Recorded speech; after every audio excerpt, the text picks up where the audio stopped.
Hey guys, what is up? White Dusk here, and to be honest, the reason I haven't uploaded in a while is because I was trying to figure out what I wanted to do with the channel, and I thought this would be the perfect thing to get me back into YouTube. So basically, today I'm going to review Star Trek Discovery episodes 1 and 2, and basically I've decided I'm going to turn the channel into more of a sci-fi based channel. So I'm going to talk more about, say, Star Trek, Star Wars, may still talk about World Trigger and, say, Gundam here and there, maybe even Dragon Ball, because they are technically sci-fi. But I'm not going to be focusing on just anime anymore, or just comics. I'm going to be doing a whole wide variety because I just think that's more fun, in my opinion. But anyway, yeah, let's get right into the review because I'm very excited to talk about this. It's kind of hit me at a bad time as well because I'm suffering from a pretty bad cold. So I might, if I do sound a bit off or I'm just looking off, that's because I got a really bad cold, you know. But I had to review it because it's Star Trek Discovery. It's been 11 or 12 years now since Enterprise ended, and there hasn't been Star Trek in a TV series since then. We've had the reboot movies, but it's not the same. But basically, what did I think of this series? Well, the first two episodes, they surprised me. I went into it optimistic, but I was a bit off-putted by like the Klingon redesigns and the way all the technology looks, and I still am. When I watch it, I'm just not a bit sure. But before I talk about that, I'm going to talk about the plot, and there will be spoilers in this, so if you're going to keep watching and you haven't seen this, just be warned that I will be spoiling it. So the show does follow Commander Burnham. It doesn't follow any of the captains or anything like that, so it starts out with the Commander's log, not the Captain's log, which is weird. And Commander Burnham and Captain Georgia, or something like that, Captain Georgia, I think it's Captain Georgia, are on a desert planet, and they're like trying to help the locals, and they can't interact with them because of the Prime Directive and all that crap. So they get the water well up, but then boom, there's a storm coming. You know, and they can't get off the planet, so they walk around for a bit and they trace the Starfleet emblem in the sand, and then the ship comes flying down. But this is all in the trailers, so I don't really need to talk about this. But basically, the plot of the episode is they find like a mysterious object that's floating around in space, and they don't know what it is, and it's like blocked from sensor readings and stuff. So Burnham flies over there in a little anti-grav suit thing, which is really cool. It's design is based off of what they used in the original series for the suits. Obviously it looks a bit more technologically upgraded to make it look better, but it's essentially the same thing. But yeah, she lands on it and she's like, it's made of stone and stuff. And she walks along it for a bit and runs into a Klingon. And now they do say in this series that they haven't encountered the Klingons in over 100 years, which I guess is similar to when they first encountered the Romulans in the original series, and how they hadn't encountered the Romulans for 100 years. It's kind of that same kind of tension and feeling. They don't know what the Klingons are like, they don't know what to expect, but yeah. So she encounters a Klingon, it attacks her, but she kills it, and she like drifts off. She's getting radiation poisoning because there's this binary star that they're orbiting, which they were monitoring. That's basically what it is. And yeah, the Discovery Saber, and then yeah. But Burnham, it's worth mentioning, is the surrogate daughter of Sarek, as in Spock's father, which I guess is another sibling that we've heard nothing about that's just appeared out of nowhere. But hopefully Burnham will have a stronger effect on the canon than Spock's brother that we don't talk about did. You know, because Star Trek V is no-go. I don't even want to discuss it, you know. But yeah. So she's rescued, and she talks to Sarek about what to do with the Klingons, and the episode is called The Vulcan Hello. This is episode 1, by the way, because it's how the Vulcans greeted the Klingons, and she asks how the Vulcans did say hello to the Klingons. And what they did, basically, was because they always got fired upon by the Klingons, the Vulcans decided that it was logical to always fire on them when they met, and then apparently, because they were always firing on each other, the Klingons were like, yeah, these guys deserve some serious respect because, you know, they're destroying our ships and the shit. So, respect. I don't know how that works. The Klingons, they do feel very off in this. That their morals are a lot different. They don't act like Klingons. But it's kind of like its own different faction. This is based in a time where the Klingon Empire isn't united at all. And that is basically the plot. what's his name? Tecumva, the main Klingon dude, is basically trying to reunite the Klingon Empire. He's literally just Gaul from Destiny 2, I'm not even gonna lie. He is Gaul from Destiny 2. He gets beaten up as a kid, he's an outcast, and then he has a vision and stuff, and, well, he doesn't, well, Gaul didn't have a vision, but then he comes back as, like, this new messiah for the Klingons. So his goal is to unite all 27 Klingon houses, which I didn't even know there were that many. I thought there was like 7. That's why there was like 7 in Next Gen, but I might be wrong in that aspect. I'm going to have to look into that again, I guess. I did just finish rewatching all of Next Gen, so you'd think I'd remember that number, but it's 27 in this series. And I'm going to have to talk about the Klingon redesign. At first, I really hated it when they first revealed it, but whilst I was watching the episode, I was so taken in with how much I was enjoying everything that I looked... Oh, sorry. Okay. Then I looked past it all and got to a point where I was like, okay, these don't look like the original Klingons, but I'm used to it now. I can watch this show without being bothered by it. But there was this one point where there was like a white Klingon, like a pale white Klingon, and I was like, this can't be right. They can't have like a pale white Klingon. But then Tecumva did say like, you're an abomination to most of the species, because he was like albino. So I was like, oh, okay, yeah, that's cool. There are like blue Klingons as well, which doesn't work in my opinion. But the design, I can look past it. But yeah, the Klingons as well, they have this, their main ship in this episode is like covered in the coffins of their dead. And now I know Klingons don't do this, so I'm gonna guess that it's like own thing for the series. Like this, Tecumva is like, yeah, we're just gonna cover it in coffins for defense, and it's like his own morals and stuff. This doesn't happen in the rest of the Klingon stuff. Okay, so by the end of the episode, we've got Burnham has talked to Sarek about how to deal with the Klingons, and she's been told she has to open fire on them to get their respect and all that crap, right? And she goes to tell the captain and says, we got to fire on them, and the captain's like, no. And then the captain, she disobeys the captain's orders, so the captain tells her to meet her in the ready room, and then she disobeys her again and uses the Vulcan nerve pinch on the captain, because she learnt that on Vulcan, obviously.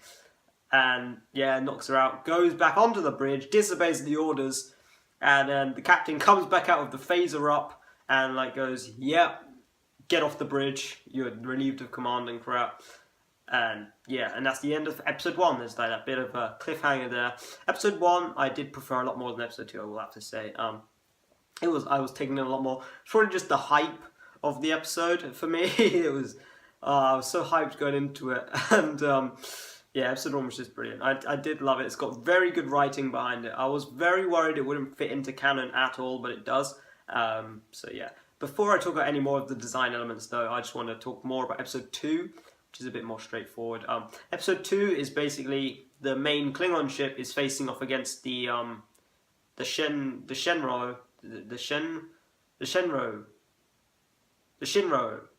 Yeah, the Shinra. The main ship in episode 1, the Shinra. I think it's the Shinra. I'm pretty sure it's the Shinra. I don't know if I'm pronouncing this wrong or not, but it's something Shinra, okay? I might be pronouncing the name wrong, but I'm pretty sure it's the Shinra. But yeah, it's facing off against the Shinra, and they're just squaring off. Like, the Shinra's trying to hail the Klingons, and the Klingons aren't responding because Tecumva is talking with all the High Council and stuff, and they're like arguing with him, and they're like, you're not worthy, and he's like, K-less this, K-less that, and that's what you really need to know. And then most of the episode is literally just they're squaring off against each other, and then the Klingon fleet comes in for backup, and then the Federation fleet comes in for backup, and then they have this massive battle. I mean, this could have been done in one part, but I did watch After Trek afterwards, and he said that they wanted to give it like 2 hours to do it.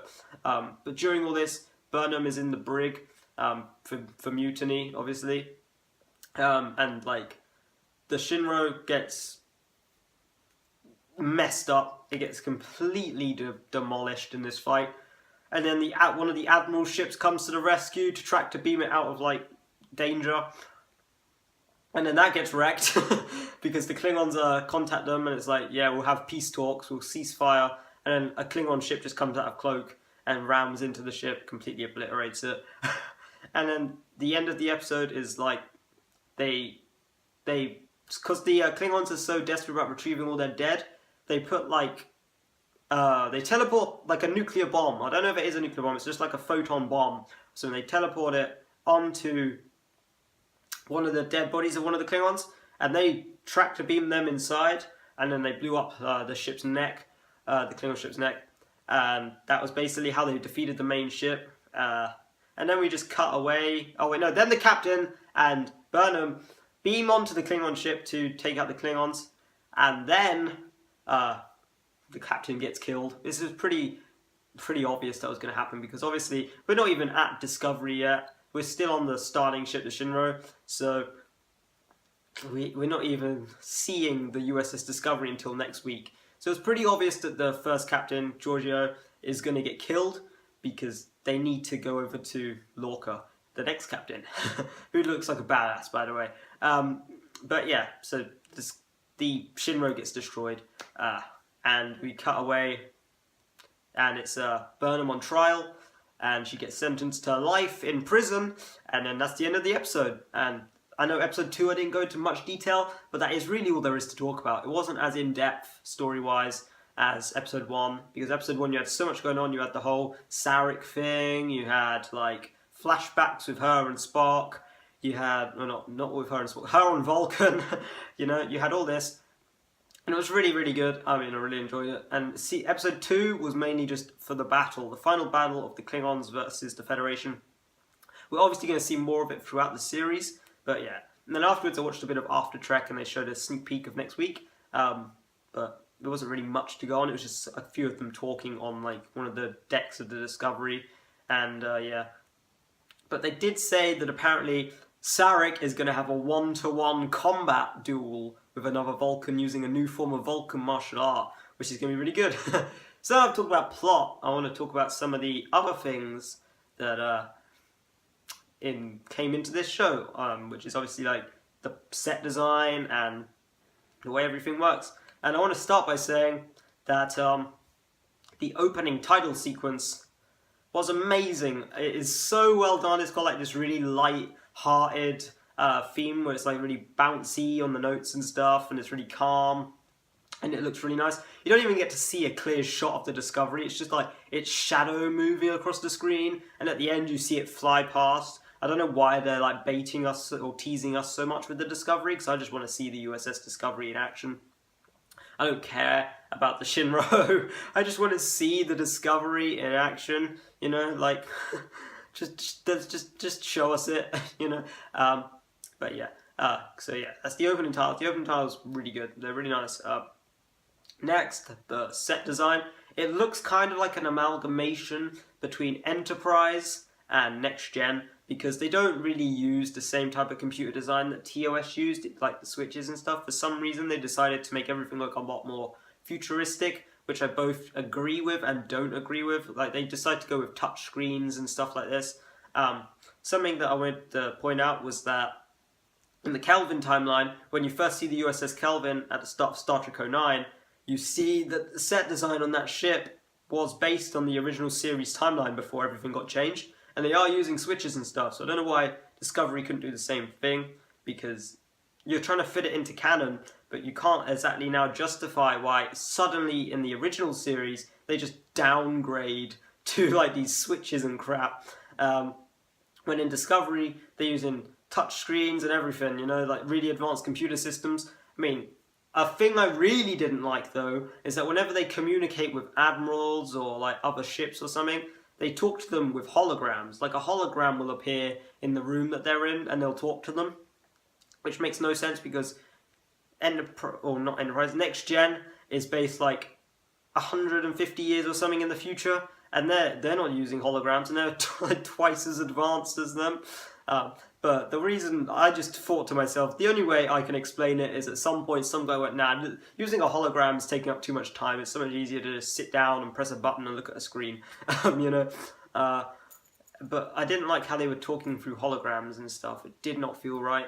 All of the weaponry as well is Kelvin timeline-ish. Like, they don't have phasers to just fire one steady laser beam anymore. It's they fire multiple shots, a bit like Star Wars instead, which I don't like. I mean, I'd rather it just be like a phaser that fires one steady shot, like in every other Star Trek series ever. But yeah, the Klingon ships look like giant churches in outer space. Because I guess they're going for that. It's got like, they got like fires lit inside their ships and everything. They don't even seem to have any control panels or nothing on their ships. I don't know how they're controlling it or piloting it. But yeah, the Klingons don't look very Klingon. I'm not even gonna lie. They've redesigned them a lot, but like I said, I can get past it for now. But yeah. So that's about it, really. The costumes, yes, the costumes. The uniforms for the Discovery crew are amazing. I love the Federation uniforms. They're just so sleek, and I love how like the color coordination is like the little bars that run down here. And I can't wait until Star Trek Discovery releases an update now that has them in it, because PC at the minute on Star Trek Online have them for free, and I play on console because I don't have a good PC, and the console update isn't out yet, and PC get it first, and uniforms are going to be like a free update, and I can't wait for that. I'm going to be annoyed though if they release the USS Discovery in Star Trek Online in a lockbox, but this isn't a thing about Star Trek Online, this is about Discovery. But yeah, it's about everything. Set design, just to round that up, wasn't a big fan of all the new futuristic technology, but I can look past it. It's a great series. The writing was amazing. I wouldn't say this is the best Star Trek series, but I wouldn't say it's the worst Star Trek series we've had. I would say it's better than Enterprise and DS9, but I'm a bit different from everybody else because Voyager is in my top 3. So I'd say it's not as good as Voyager, the original series, or Next Gen, but it's definitely better than DS9 and Enterprise.